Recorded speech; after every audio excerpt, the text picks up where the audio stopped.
दोस्तों नमस्कार, मैं जगन्नाथ गौतम सियासत हिंदुस्तान यूट्यूब चैनल पर आपका स्वागत है। दोस्तों, आज हम एक बहुत महत्वपूर्ण मुद्दे पर चर्चा करने वाले हैं और वो ये है कि देश का अगला प्रधानमंत्री कौन। दोस्तों, आज तक चाहे मीडिया हो, सोशल मीडिया हो, हर जगह एक ही सवाल पूछा जाता था कि मोदी नहीं तो कौन, मोदी नहीं तो कौन।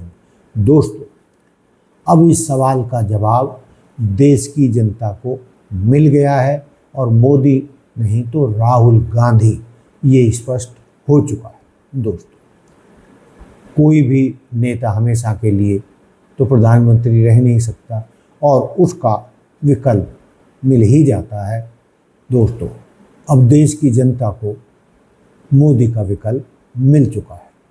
दोस्तों, आप जानते हैं कि आज की तारीख में राहुल गांधी सारे विपक्ष की को भी स्वीकार हैं। ममता दीदी ने भी राहुल गांधी और कांग्रेस का नेतृत्व स्वीकार कर लिया है और भी जितने बड़े विपक्षी दल हैं वो सब राहुल गांधी की ओर बड़ी उम्मीदों से टकटकी लगाए बैठे हैं। और दोस्तों, जैसी कि संभावनाएं लग रही हैं और खबरें पिछले दिनों आई थी कि जो पार्टियां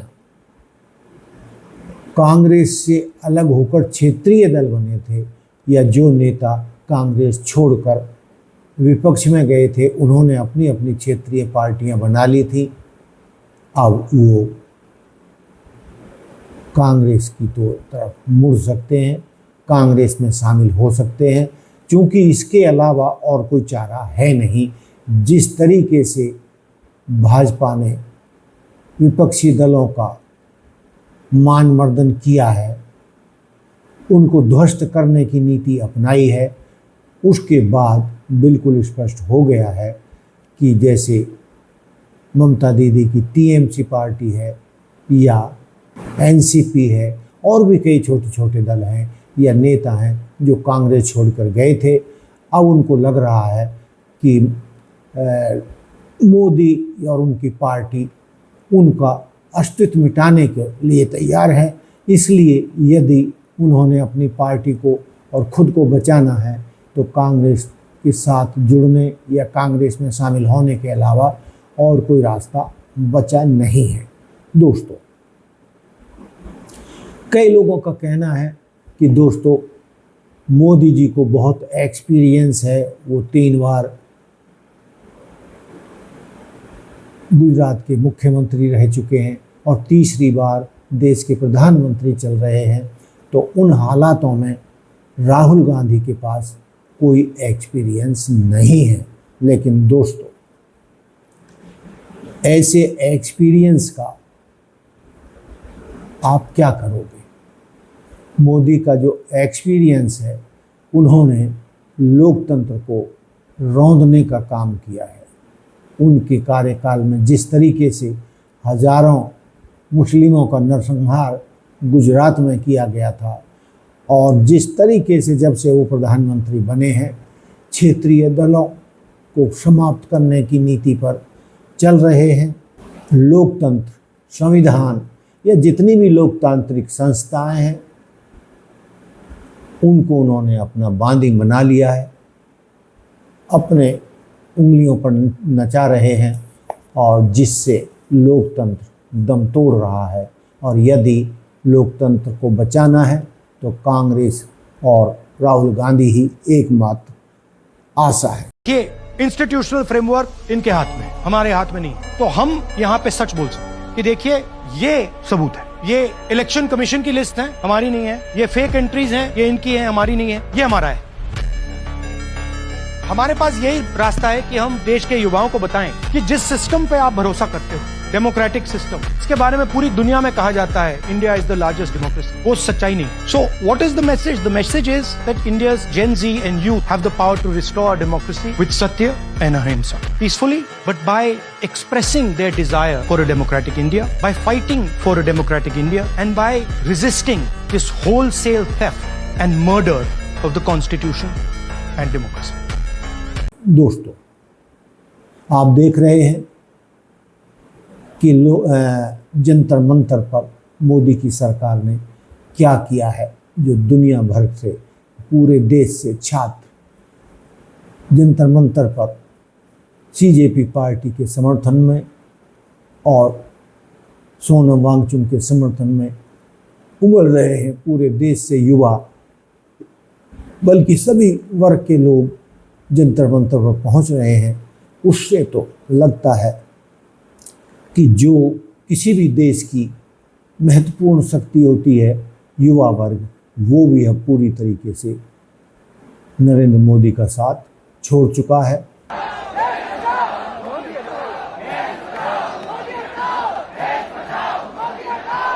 दोस्तों देख सकते हो दिल्ली के जंतर मंतर में आज तक की सबसे ज्यादा जो भीड़ है वो आज ही हुई है और लगातार एक ही नारा लग रहा है, सभी एक ही नारा लगा रहे हैं साथ में कि मोदी हटाओ देश बचाओ। ये सुन सकते हो।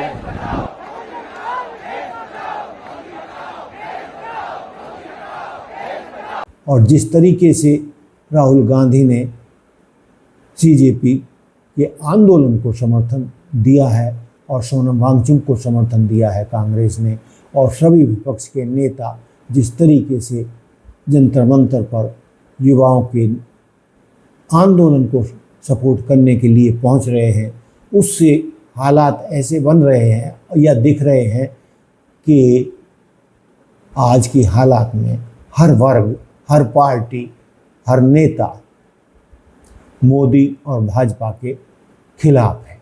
जिस तरीके से आंदोलन को तोड़ने की कोशिश की है या की जा रही है, जिस तरीके से उनको सोनम वांगचुक को उठाकर ले गए हैं, जैसे किसी सामान के बोरे को उठा के और वाहन में फेंका गया, उससे देश का युवा, बल्कि सारा देश उससे बहुत नाराज है।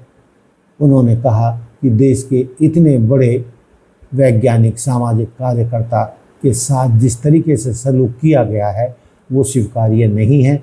उनको सम्मान के साथ ले जाना चाहिए था, बल्कि ले जाने से पहले उनकी स्वीकृति लेनी चाहिए थी, और उनको अस्पताल ले जाना इस समस्या का समाधान नहीं है।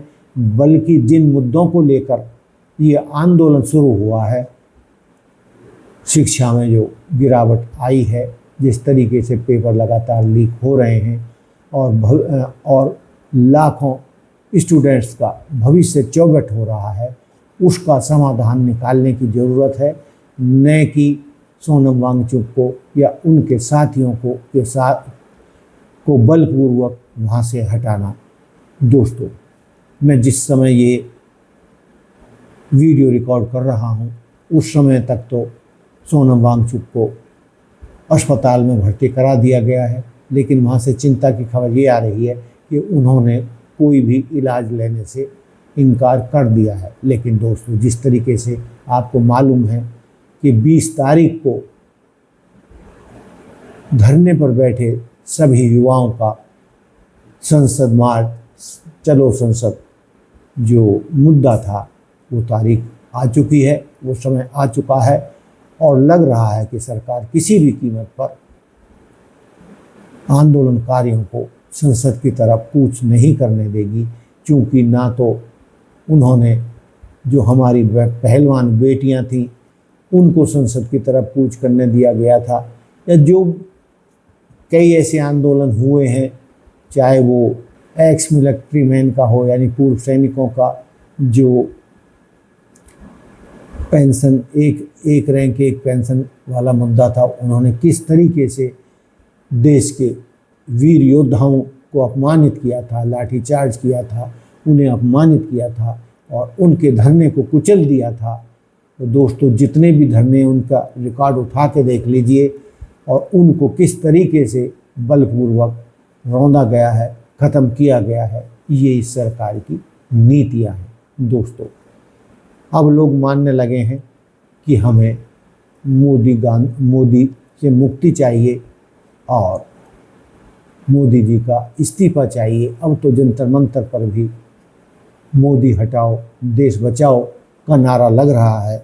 तो इसका मतलब ये है कि जो मोदी जी की लोकप्रियता था वो आसमान से धरती पर पहुंच चुकी है, और उसी रेशों में राहुल गांधी की जो नीतियां हैं लोकतंत्र को बचाने की और शिक्षा में सुधार की और हर तरीके से लोकतंत्र को बचाने की जो नीतियां राहुल ने चुनी हैं, उनसे अब देश की जनता बहुत उम्मीद कर रही है और उनमें प्रधानमंत्री बनने की सारी खूबियां नज़र आ रही हैं।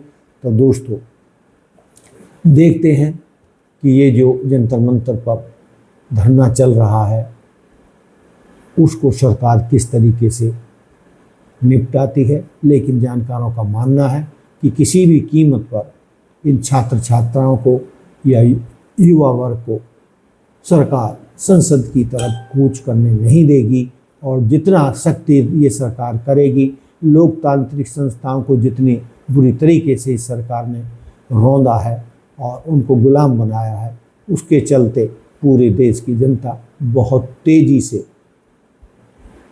मोदी सरकार के खिलाफ हो रही है। और सबसे बड़ा जो निष्कर्ष है वो ये है कि अब युवाओं ने जो नारा दिया है, मोदी हटाओ देश बचाओ, दोस्तों इससे तो यही लगता है कि नरेंद्र मोदी और उनकी सरकार के दिन पूरे हो गए हैं और आने वाले दिनों में राहुल गांधी देश की बागडोर संभाल सकते हैं। तो दोस्तों ये था मेरा आज का मुद्दा। मैंने जो मुद्दे उठाए आप उनसे कितने सहमत हैं या असहमत हैं, आप मुझे कमेंट करके बता सकते हैं। तो दोस्तों देखते रहिए सियासत हिंदुस्तान। जय हिंद, जय भारत, जय संविधान। Like, subscribe and share. धन्यवाद, नमस्कार। जय हिंद, जय भारत, जय संविधान।